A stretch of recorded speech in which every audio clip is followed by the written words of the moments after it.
নমস্কার বন্ধুরা, welcome to my YouTube channel. Like করে ভিডিওটির পাশে থাকবেন। এছাড়া আপনি যদি ভিডিও চ্যানেলে নতুন হয়ে থাকেন তাহলে সাবস্ক্রাইব করে বেল আইকনটি অন করে পাশে থাকবেন। আজ মূলত অ্যাজিলিয়া গাছে গ্রীষ্মকালীন সময়ে প্রচুর বড় ফুল ও কুড়ি পেতে হলে কী করণীয় ও তার সয়েল মিক্সচার কী হবে সেটি নিয়েই আলোচনা করব।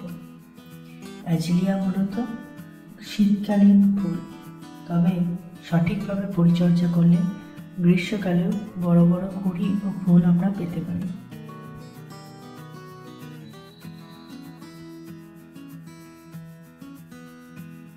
প্রথমে আপনারা একটি মাটির টব নিয়ে নেবেন। গাছটি এতদিন আমরা গ্রো ব্যাগেই বড় করেছিলাম। টবে লাগানোর জন্য নর্মাল গার্ডেন সয়েল নিয়েছি, তার সাথে কিছুটা বালি, ভার্মি কম্পোস্ট ও হাড় গুঁড়ো নিয়েছি। আপনারা চাইলে কোকোপিটও ব্যবহার করতে পারেন।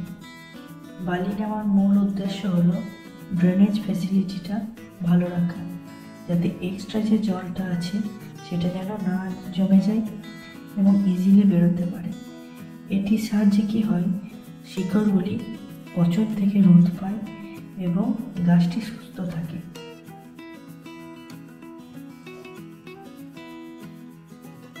ভার্মি কম্পোস্ট আর হাড় গুঁড়ো নেওয়া হয়েছে যাতে মাটিটি অ্যাসিডিক থাকে। আপনারা জেনে থাকবেন হয়তো অ্যাজিলিয়া গাছ মূলত অ্যাসিডিক সয়েল পছন্দ করে, তো তাই জন্য অ্যাজিলিয়া গাছের জন্য আমরা pH 5 to 6 মেনটেন করব।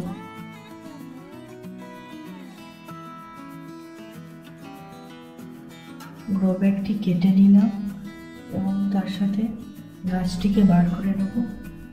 এবার এই গাছটি টবে বসানোর জন্য রেডি। টবে বসানোর সময় আমরা টবের মধ্যে প্রথমে একটি কলাম কুচি দিয়ে দেবো প্রপার ড্রেনেজ সিস্টেম রাখার জন্য। তারপর 1 ইঞ্চি মতো বা অল্প পরিমাণ একটু বালি ছিটিয়ে নেব, যাতে জলটা ইজিলি পাস করতে পারে। তারপর যতটা সম্ভব আমরা যে সয়েল মিক্সচারটা তৈরি করেছিলাম সেটা ঢেলে নেব।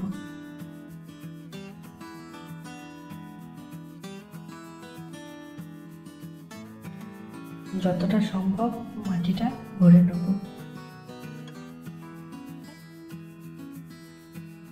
এবার গাছটি বসাবো। গাছটিকে চেষ্টা করব মাঝামাঝি বসানোর। আরেকটি বালি দিয়ে দেবো।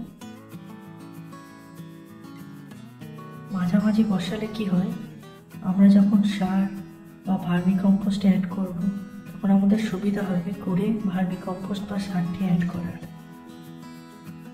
এবং এরপর যে অতিরিক্ত সয়েল মিক্সচারটি পড়ে আছে সেটি তার পাশে দিয়ে দেব। এমনভাবে দিতে হবে যেন গোটা শিকড়টাই কভার হয় এবং কাণ্ডর আগে অবধি ঢেকে থাকে।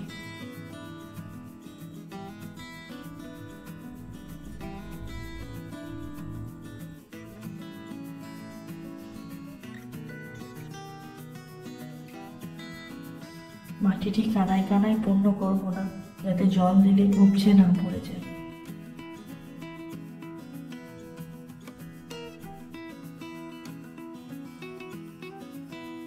এবার একটু আধ ঘন্টা পর জল দিয়ে দেবো, যাতে গাছটি সুস্থ ও সতেজ থাকে।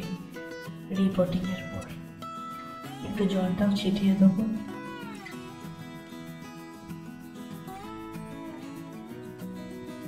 দেখতেই পাচ্ছেন আমার গাছটিতে সবুজ পাতার সাথে সতেজ কুড়ি ও ফুল বর্তমান। এরকম যাতে সবসময় থাকে তার জন্য মাসে একবার ফাঙ্গিসাইড স্প্রে করতে পারেন। এই গাছে গ্রোথ খুবই আস্তে হয়, তাই প্রত্যেক বছর রিপোর্টিংয়ের দরকার নেই। এছাড়াও গ্রীষ্মকালে এটি একটু সেটি জায়গায় রাখবেন। আপনারা শেষ অবধি ভিডিওটি দেখে থাকলে আপনাদের মূল্যবান সময়ের জন্য ধন্যবাদ। কিছু প্রশ্ন থাকলে কমেন্ট সেকশনে জানাবেন, আমি উত্তর দেওয়ার চেষ্টা করব। Thanks for watching.